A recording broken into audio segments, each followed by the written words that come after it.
Quelle est leur meilleure méthode pour perdre du poids après 40 ans? Vous êtes peut-être déjà posé la question. Aujourd'hui, on répond à cette question avec une nouvelle étude qui a été publiée au mois de mars récemment. La suite après l'intro.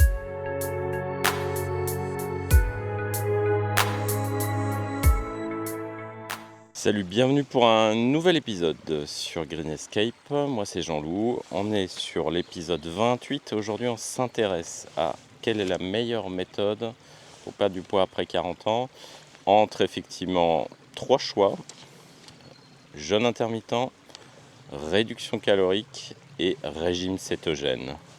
On déroule tout ça dans la suite de la vidéo.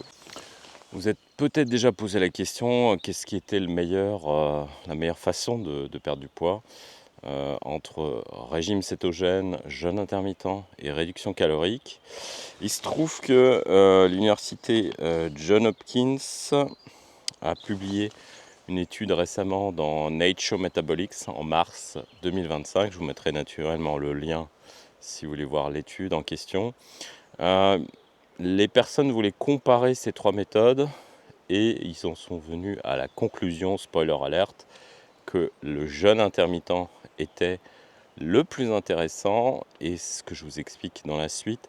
Voilà, en fait, qui a mené cette étude? C'est le docteur Mark P. Mattson. Il voulait comparer trois stratégies courantes qui sont la restriction calorique, le mode régime cétogène et le jeûne intermittent.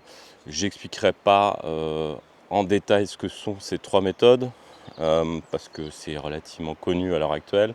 Cétogène, c'est une méthode où on mange très très faible en glucides, voire pas de glucides, donc ce sera principalement des protéines et des graisses. Et c'est aussi un régime qui est très populaire à l'heure actuelle. Donc il compare ces trois méthodes dans son étude et par rapport aux bénéfices pour la santé et à la perte de poids. Et après il en tire la conclusion que j'ai déjà révélée dans le titre, que le jeûne intermittent était plus intéressant.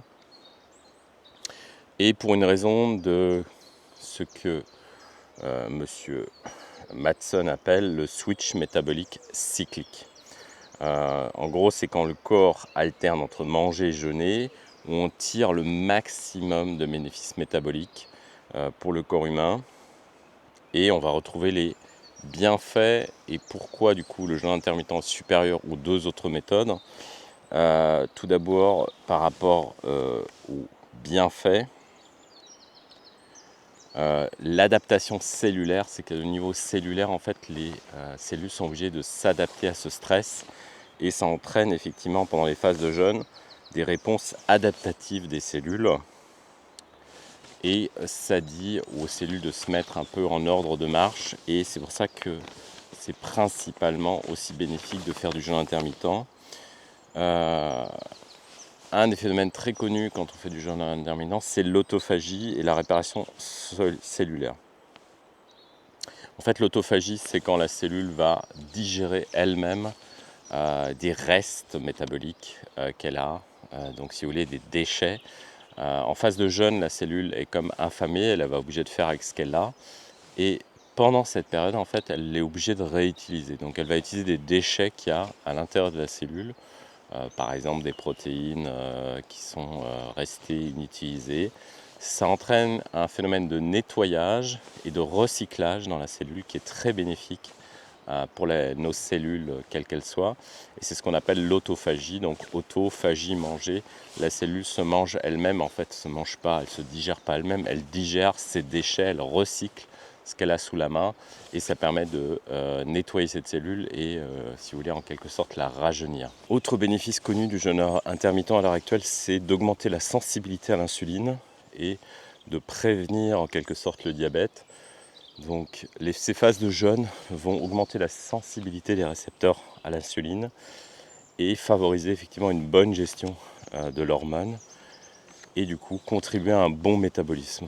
C'est un des bénéfices qu'on n'a pas forcément avec une réduction calorique ou même le jeûne cétogène, même si le jeûne cétogène peut aussi avoir évidemment une influence sur l'insuline. Autre effet intéressant, et c'est pour ça que les auteurs de l'étude considèrent le jeûne intermittent comme supérieur aussi, c'est un effet sur le microbiome intestinal. Donc les intestins sont en meilleure santé grâce au jeûne intermittent. Microbiome, en fait, c'est l'ensemble de l'écosystème bactérien que vous avez dans vos intestins, qui sont très importants pour l'immunité et pour la digestion, et par exemple pour pouvoir accéder à certaines vitamines qu'on peut que absorber via des bactéries, nous les humains. Moi, j'ai remarqué aussi que ça favorise la digestion. Des longues périodes de jeûne entre les moments où vous mangez laisse votre système digestif au repos quelques heures, lui laisse le temps de refabriquer des sucs gastriques et aussi à vos cellules intestinales de se régénérer. Et du coup, la digestion est améliorée, l'absorption des nutriments, et particulièrement chez les gens qui ont des intolérances alimentaires, ça peut favoriser la réparation des tissus intestinaux. Et là aussi, c'est super intéressant. Alors pourquoi le jeûne intermittent est aussi si séduisant d'un point de vue aussi, si on le compare à la réduction calorique et au régime cétogène, c'est qu'on n'est pas obligé effectivement de faire des réductions aussi drastiques dans la quantité de glucides, ce qu'on ferait par exemple sur le régime cétogène. On peut aussi mieux gérer l'apport calorique. On n'est pas obligé forcément de calculer de façon aussi rapprochée ou aussi précise ces calories, parce que parfois rien que le fait de faire du jeûne intermittent, ce sera suffisant. Moi, je conseille quand même de regarder un peu votre apport calorique pendant que vous faites votre jeûne, mais si vous perdez du poids sans compter, continuez comme ça. Même ceux qui effectivement ne verraient pas un bénéfice au niveau de la perte de poids pendant le jeûne intermittent, les études montrent quand même que même avec une perte de poids modeste, on peut aussi améliorer la pression artérielle et la régulation de la glycémie via le jeûne intermittent. Donc même si vous ne voyez pas la balance bouger, vous avez quand même des effets, l'autophagie des cellules, une meilleure glycémie, qui sont très intéressants. Alors, je ne vais pas expliquer quels sont les différents types de jeûne intermittent, mais juste pour dire effectivement, cette étude, en tout cas c'est l'opinion de ces auteurs, ils comparent ces trois méthodes, au final, toutes permettent de perdre du poids, mais d'un point de vue santé, il y en a une des trois qui est supérieure aux autres, parce qu'elle permet d'atteindre d'autres objectifs. Et c'est pour ça que je dis que c'est une bonne méthode pour les gens de plus de 40 ans, parce que vous avez des bénéfices supplémentaires, sensibilité à l'insuline accrue, autophagie des cellules et régulation hormonale, et aussi effet positif sur le microbiome. Et aujourd'hui, où il y a toute une branche qui s'intéresse effectivement, qui associe les problèmes d'obésité à des dérégulations, ce qu'on appelle une dysbiose du microbiome.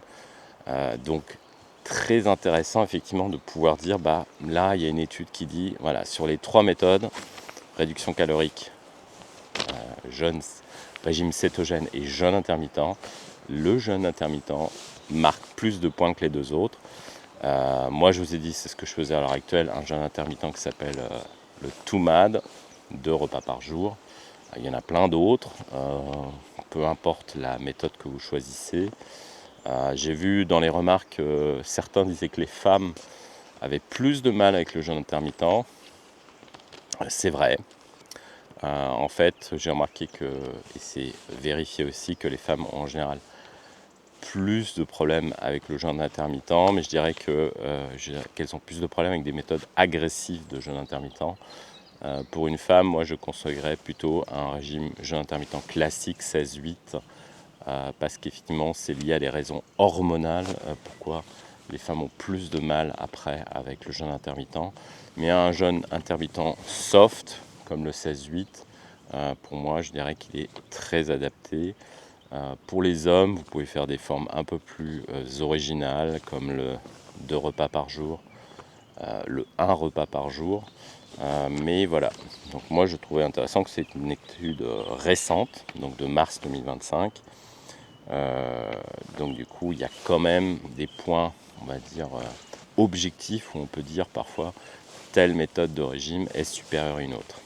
Voilà, c'était très court, c'était juste un petit feedback sur une publication de recherche qu'il y a eu en mars. Et je trouvais que ça tombait à point nommé, puisque je suis en train de faire du jeûne intermittent et ça confirme effectivement que c'est une bonne chose. Voilà, c'était une vidéo très courte, je vous dis à très bientôt. Elle était aussi en décalé par rapport habituellement parce que j'avais pas le temps de tourner aux horaires habituels. Je vous dis à très bientôt pour des nouvelles vidéos. Ciao!